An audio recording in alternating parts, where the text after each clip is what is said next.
We got music here at the Fishing Guide podcast. Yeah. It's early, but you know what? We're up and we're going. That's right. Excited because one of my longtime friends, been a friend forever and ever, one of our mutual friends, we'll even throw it out there, Brian Branham, if you're listening. One of the best guides in the United States. There you go. No exaggeration. Sam Rayburn. But the reason why Wes is here, not to talk about Brian, but he's here to talk about, he's actually it's the fishing brand line manager. Is that close? Yeah, manage the fishing brands at GSM. That'd be Bill Lewi, Yamamoto, right? Buckeye, and Steelshad, the blade bait company. Of course, my roots are with Bill Lewi. That's where I worked for 17 years. But we partnered up with Yamamoto, brand that I was always a big fan of, honestly. I've thrown Senkos my whole life, as most every fisherman has. But, man, they are doing some really cool stuff right now.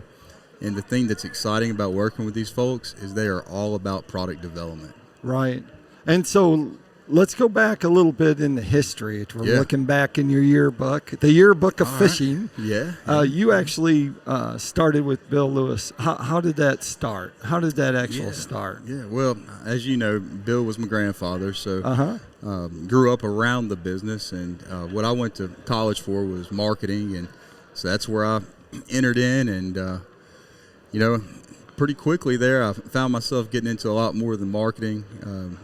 They had gone through some real rough times as a company in the early 2000s, and at one point we were even painting lures in an auto body shop. Wow! For a couple of years, and we got through it, and thanks to the good Lord, we were able to grow the company 6 times the size of what it was back then. And then this past year we ended up merging with a few different partners there. So so that's where you are now. Yeah. So development, before you become part of where you are now, you always brought out new colors, right?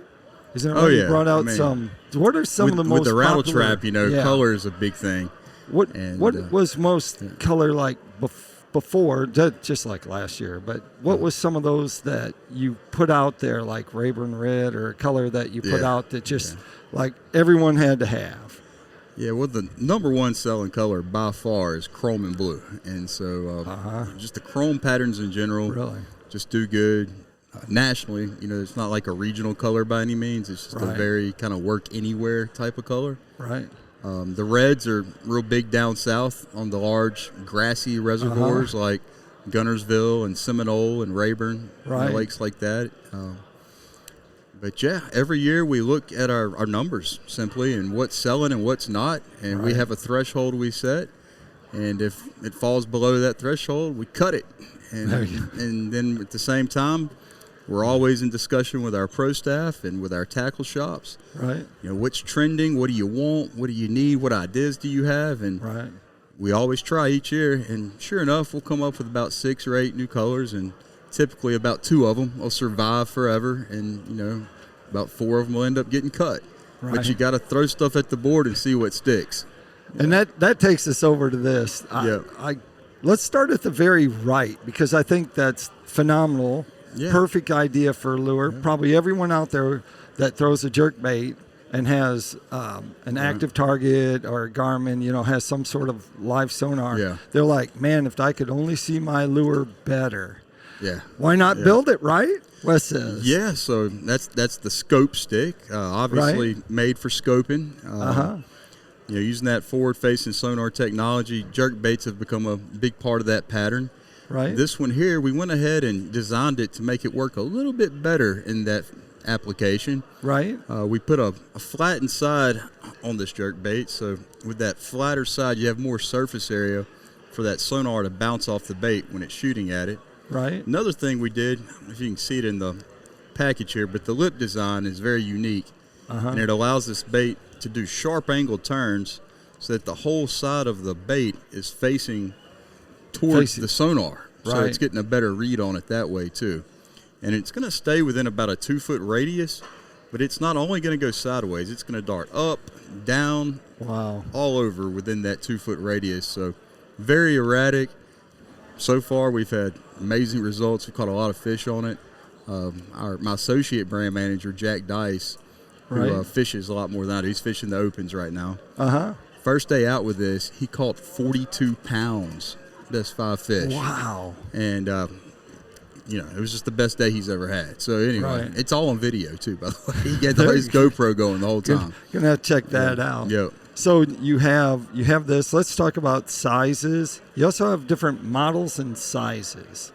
That's right. So we have the 100 millimeter smaller size. Okay. Then the 120 millimeter larger size. Okay. And this little guy, we make a floater, we make a 4 to 6 foot suspender. Okay. The bigger one, we make 4 different ranges in. We make a floater, we make a shallow suspender at 4 to 6 feet, a deep suspender at 7 to 10 feet, right, and then that sinking model that'll get on 10 foot plus. Right. So if you have fish in a brush pile at 15, 16 feet, you can fire it out there, right, reel it down, and then count it down with the sinking. Now, you don't really have to count. You're watching these days, right? That's right. So, it's pretty effective, and we call it the scope stick. How many colors does this come in, and does it come in the only color that matters, table rock? It does come in table rock shad. You got to have that one in a jerk bait, no doubt about it. Aaron Martin taught me that early on. He was real big on that color. But yeah, we have 12 right now, but we will be expanding. I mean, we'll easily have 20 plus colors probably by next year. Right. Yeah. So you brought some other stuff. So on the Yamamoto side, Yamamoto, kind of like Bill Lewis, where they were known for their rattle trap, and Yamamoto is really known for their Cinco. Right. They have really stepped up on developing new products. So this one here, I would say of the three, it's probably the least innovative, to be honest. It's a 3-inch Cinco. Right. But what's different about it from a regular Cinco is it has floater formula in it. Right. And when you're Ned rigging, that's what you want, right? You want that little bait to stand up so the fish can see it off the bottom. Whereas a Cinco does not have that. It's made to sink, the name Cinco. Does it have the same characteristics of the plastic and salt in there? That's the trick, is that it has the same soft action to it, so that a little bit of movement, you're going to get some good wiggle out of that. Right. So that's the Ned Shaky? Ned Cinco. Ned Cinco. Yep. All right. You got more. Yep. No. Bring those crawls This out. Slinko here, I love the name. They took the most iconic toy of all time, the Slinky. That's right. And one of the most legendary lures, the Cinco, and just hybridized the name, Slinko. Right. But it's really cool in the fact that it's a bulky bait with a ton of action, and it's got floater formula in it as well, so you can stand it up on a shaky head. A Buckeye spot remover is a great jig for that. Right. Another one, Nico rig. A lot of guys like to Nico rig this with the nail weight in there, and with that floater, it gets a lot of really great action on it. One thing I've noticed about the Slinko is when I get bit on it, it's more like a jig bite. I think because of the bulkiness of the profile. Right. In general, it gets bigger bites, like 2 to 3 pounds and up. And I get more bites on this than I do on a jig. Really? So I think it's kind of the best of both worlds. Really good on a Carolina rig as well, because it floats up. It's got that floater in it. Yeah, I gotcha. The old ball and chain there, huh? Yeah, not my favorite way to fish, but hey, I know some real sticks down on Toledo Bend that make a lot of money doing it. That's right.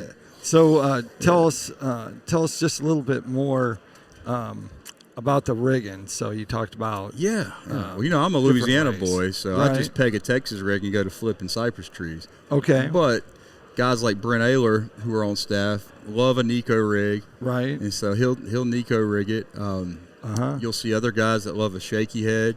Right. Shaky headed. Like I mentioned, the ball and chain Carolina rig. You can really rig it any way you want. It's a very versatile lure. Right. How long is that? What's the measurements of that?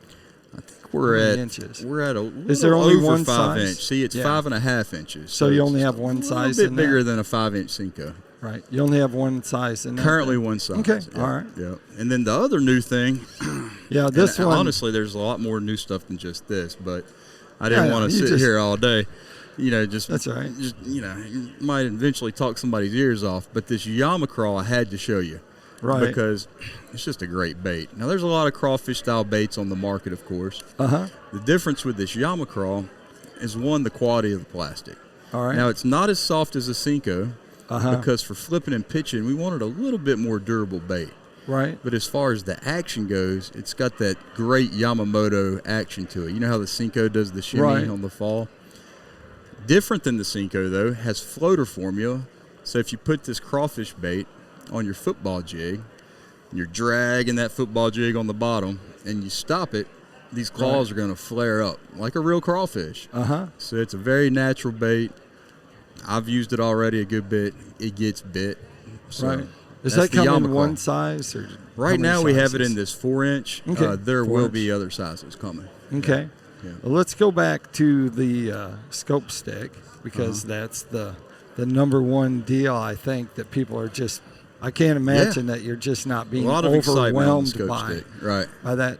So you've fished this in some different reservoirs? This part? So we've tested it a good bit over on Rayburn. And then I fish Kincaid Lake, which is a smaller 2,000-acre lake near central Louisiana, where I live. And Jack, he's up in Virginia. Wow. He's out of Lynchburg, so he's fished it a lot around there. And Crispin used to guide on Kentucky Lake, so that's his home water. That's right.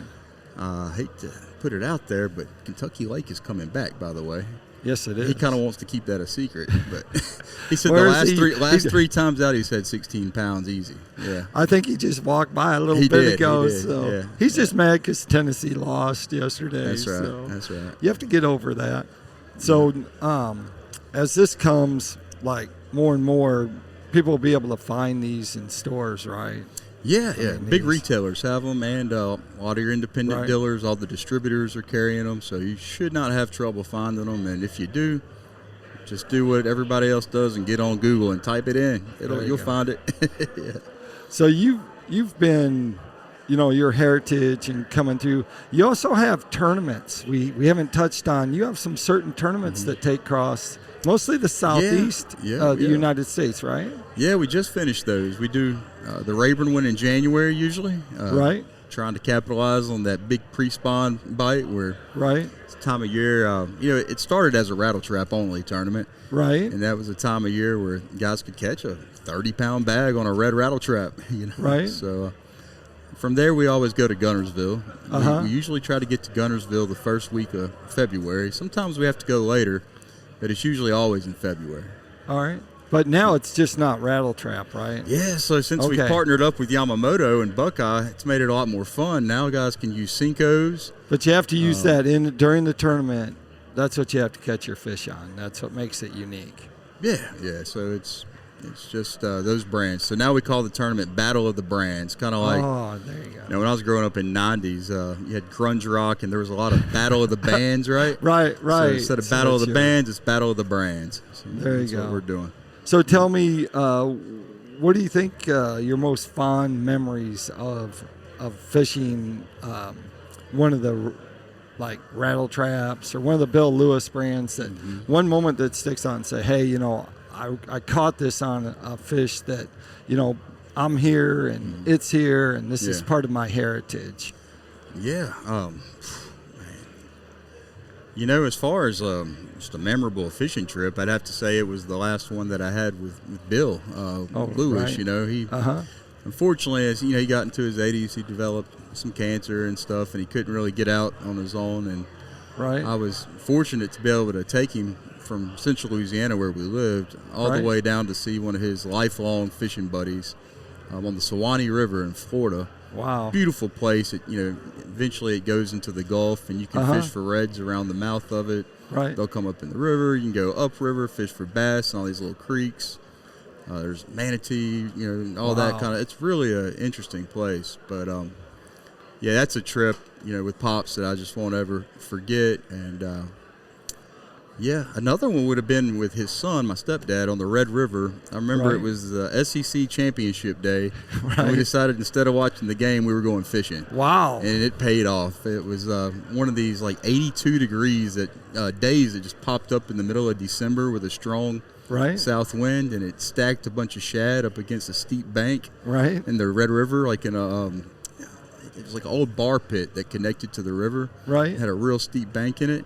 You could take that Silverado shad color rattle trap and just throw it until you got tired. I mean, they were just piled in there. I mean, nothing huge. I think the biggest one we caught was 4 pounds, but just fish after fish. chunking a trap, That's pretty sweet right there. Hey, that takes us over to Tackle Time. Tackle Time sponsored by PICO Lures. PICO Lures has a complete line of hard and soft baits, so you can check their stuff out at picolures.com. Wes, if they wanted to find out more, where they could find out or any information you got about your lures, where would they go? Well, I would recommend going to BillLewisFishing.com or to Baits.com for all the Yamamoto stuff. All right. Sounds good. Appreciate you being on the show. Thank you. Takes us to the end. Like I always like to say, make sure you keep your hook sharp and your lures in the water. Good advice.